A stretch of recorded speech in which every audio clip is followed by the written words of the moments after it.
Sweden, a quiet, tranquil nation, now finds itself grappling with an unprecedented migration crisis. As waves of migrants flood its borders, the country struggles to contain the chaos. Sweden's gang wars In a series of explosions linked to a gang war. What was once hailed as a beacon of the welfare state is now on the brink of turmoil, threatening to unravel its social fabric. Today we will uncover how the recent influx of migrants is affecting Sweden as a whole, and watch till the end to find out how the open-door policy is leading to gang wars and gun violence. Following its decision to remain neutral during World War II, Sweden developed into a strong export-focused economy.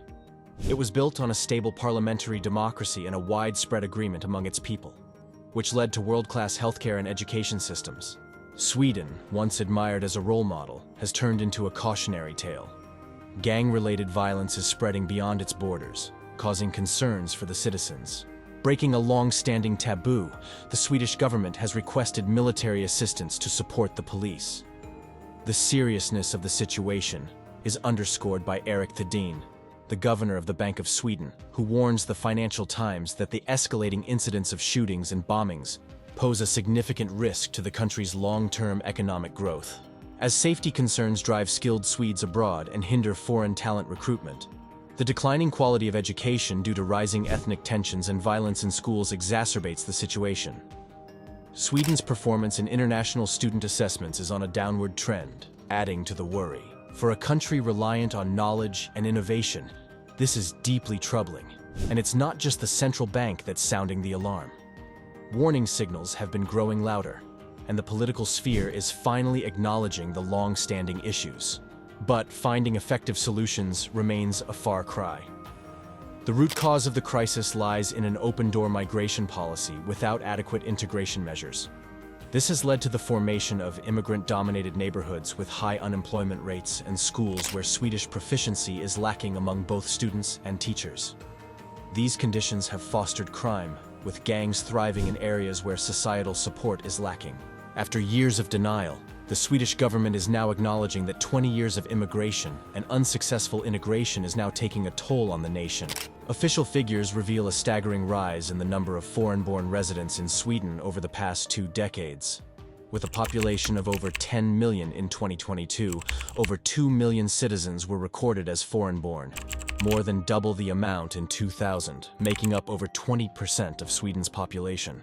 Even if immigration were completely halted, the proportion of foreign-born residents would likely continue to grow due to demographic factors. Because the foreign-born population tends to be younger than the native population, they naturally experience higher growth rates, even without accounting for cultural differences in family size. Among 25 to 34-year-olds, 1/3 have a foreign background, which is now rising to 38% in 2022. At first glance, these statistics might not seem alarming. Advocates of migration and asylum seekers rightly highlight Sweden's successful history of immigration. However, this viewpoint fails to acknowledge that not all migrants have the same experiences. The Swedish government has initiated a study to analyze the costs and benefits of migration, categorized by the migrants' countries of origin. This study is expected to underscore the current challenge, integrating large numbers of non-English-speaking adults with many children.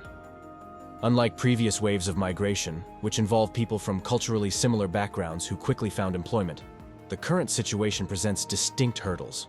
The lack of control over the situation can be attributed to the media and political establishment, a prolonged open-door policy without successful integration. Before moving ahead, if you like what you see, subscribe to the channel. The significant influx of migrants from post-war countries raises the possibility of Sweden electing a radical Islamist party to parliament, possibly as soon as the 2026 election. While the majority of Swedes were Christians from the 12th to the early 20th centuries, that proportion has now dropped to less than 60%.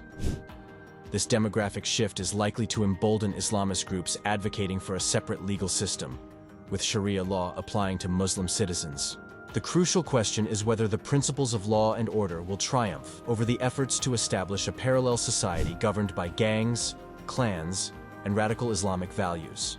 Mr. Thedéen, in his remarks to the Financial Times, highlights that one of Sweden's greatest strengths during prosperous times was a strong foundation of trust among people and towards authorities.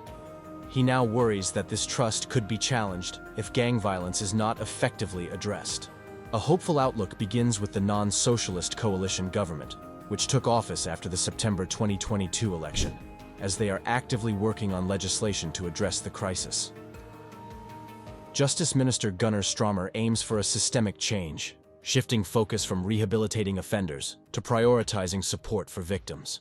Drawing inspiration from Denmark, the legislative agenda proposes harsher sentences for serious crimes, increased penalties for gang members, and specialized facilities for young offenders. Additionally, law enforcement would gain new tools, such as electronic surveillance of gang members before crimes occur and designated search zones.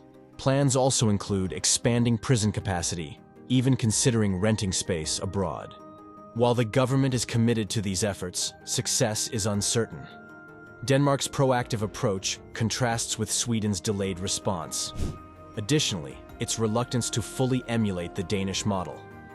Implementing such measures would entail dispersing migrants across regions and mandating migrant children to learn local languages and values. However, Sweden hesitates due to concerns that the current agenda is already radical, making the outcome of the next election unpredictable.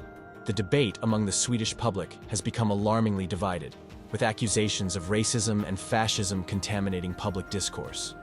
Various sources, including Russian trolls, radical Islamist groups, and media, are fueling the flames.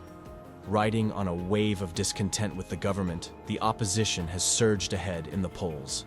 However, it's not game over yet. The next election is in September 2024, giving the government a chance to demonstrate progress.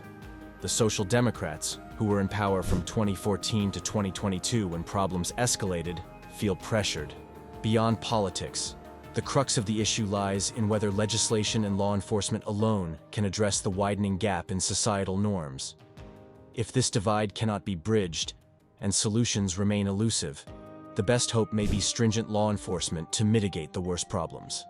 However, this could mean accepting a society where gangs and radical Islamists hold sway, a prospect worrying neighboring countries.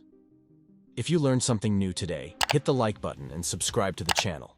And click here to see how the migrant crisis is affecting New York.